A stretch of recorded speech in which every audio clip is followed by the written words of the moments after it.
আপনারা বড় লোক মানুষ, আপনার মতো মানুষ আমার এই ছোট্ট দোকানে চা খাইতেছে, আমি মেলা খুশি হয়েছি ভাবি। আপনি বলেন, আমি এমনি চুলাটা জ্বালাইতেছি, কাস্টমার নাই তো লেগে চুলাটা নিভাই দিছি। তাহলে থাক, আপনার কষ্ট করতে হবে না। ভাবি কি এর কষ্ট?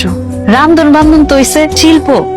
আপনারা শিক্ষিত মানুষের জানি ইংরেজিতে এটারে কি কন, আমরা বেডিরা তো হইছি এই শিল্পের কারিগর। আমার কোনো কষ্ট হইব না ভাবি, আমি 2 মিনিটে চুলাটা জ্বালাই দিতেছি, আপনি খালি একটু বয়েন। আপনি মহিলা মানুষ হয়ে কেন চা বিক্রি করছেন? হাজবেন্ড আছে ভাবি, অসুস্থ, আগে রিক্সা চালাইতো, একটা অ্যাক্সিডেন্ট কইরা প্যারালাইজ হয়ে বিছনায় পড়ে রইছে, কিছুই করতে পারে না। তাহলে তো আপনার অনেক কষ্ট, আপনি মোটেও সুখী না। আমি সুখে না, এটা আপনারা কে কইছে? আমার মতো সুখে এই দুনিয়ায় আপনার কাউরে পাইবেন না। সৎভাবে কামাই করি, হালাল ভাবে উপার্জন করি, বেশ্যাগিরি করি না, চুরি বাটপারিও করি না, পর বেডাগুলোকে ঢলাঢলিও করি না। যে কষ্ট করে কামাই করি, এই টাকা দিয়া জামার চিকিৎসা করি, আবার বুড়া শাশুড়িরও পালতেছি। আমার 2টা পোলামাইয়া আছে, এগুলার স্কুলে পড়ালেখা করাইতেছি ভাবি। এক জীবনে আর কি লাগে কন? এর থেকে সুখের জীবন আর কারো হয়? সারাদিন দোয়ানে খাটাখাটনি করানোর পরে যখন ঘরে যাই ভাবি, ওনার চেহারাটা দেখার পরে আমার সব কষ্ট দূর হয়ে যায়। প্যারালাইজড হাজবেন্ডের মুখ দেখে আপনার সব কষ্ট দুঃখ দূর হয়ে যায়? যাইবো না কেন? উনি তো আমার সুখ, আমার শান্তি। উনি যখন ভালো ছিল, আমার এই সুখের এখন লেগে দিন রাত কত কষ্ট করছে। রিক্সা চালাইয়া 2 বেলা খাওয়াইলো, ভালোবাসার কোনো কমতি আছিল না, সুখেরও কমতি আছিল না। স্বামী প্যারালাইজ হয়েছে বইলা আমি তারে দেখে অসুখে থাকবো, সেটা তো হইতে পারে না।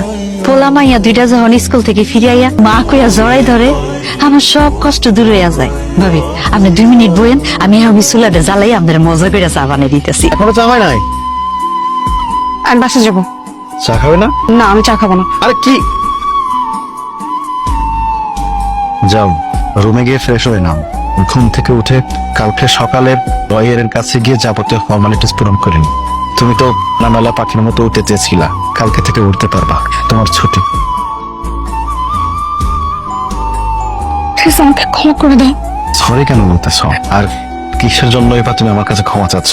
মানুষের জীবনে এত কষ্টে থাকার পরেও তারা এত সুখে কিভাবে থাকতে পারে, এটা কখনোই আগে আমার চোখে পড়েনি।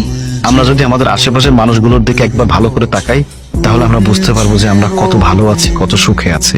আচ্ছা নিশা, তুমি যখন প্রত্যেকদিন বাসা থেকে বের হও কোথাও যাওয়ার জন্য, যাওয়ার পথে কি একটি বারের জন্য রাস্তার আশেপাশে তাকিয়ে দেখছো যে একজন অন্ধ মানুষ সে একটা লাঠিতে ভর করে হাঁটছে?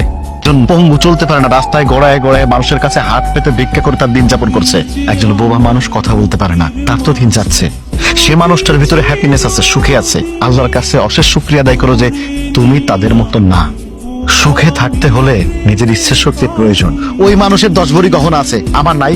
ওই মানুষের গাড়ি আছে, বাড়ি আছে, ফ্ল্যাট আছে, অ্যাপার্টমেন্ট আছে, আমার নাই। এইভাবে না কখনো সুখ পাওয়া যায় না, সুখ খুঁজে নিতে হয়। একজন গার্মেন্টস কর্মী সারাদিন 10-12 ঘন্টা গার্মেন্টসে পরিশ্রম করে বাড়িতে এসে রান্না বান্না করে তার স্বামীকে সন্তানকে খাওয়ায়, তার ভিতরে তারা সুখ খুঁজে নেয়। তুমি এত কিছু থাকতে, এত কিছু পাওয়ার পরে তোমার কাছে সুখ মনে হয় নাই, মনে হয় নাই তুমি সুখী, তাহলে তোমার আশেপাশের এই মানুষগুলো কি? তোমার জন্য না আমি আমার অনেক বড় ভুল বুঝতে পেরেছি, মানুষকে এইভাবে দেখতে পেরেছি। আমিও তোমাকে অনেক বেশি ভালোবাসি। আজকের পর থেকে আমি আর কোনোদিন কখনো তোমাকে ছেড়ে যাওয়ার কথা বলবো না, ডিভোর্সের কথা বলবো না। প্লিজ আমাকে ক্ষমা করে দাও। আর ক্ষমা চাইতে হবে? আমি জানি তো আমার লক্ষ্মী বউটাকে আমি যেমন ভালোবাসি, সে আমাকে ততটা ভালোবাসে। শুধুমাত্র ওই মোহের কারণে আমার লক্ষ্মী বউটার মাথার ভিতরে একটা ভূত বসছিল।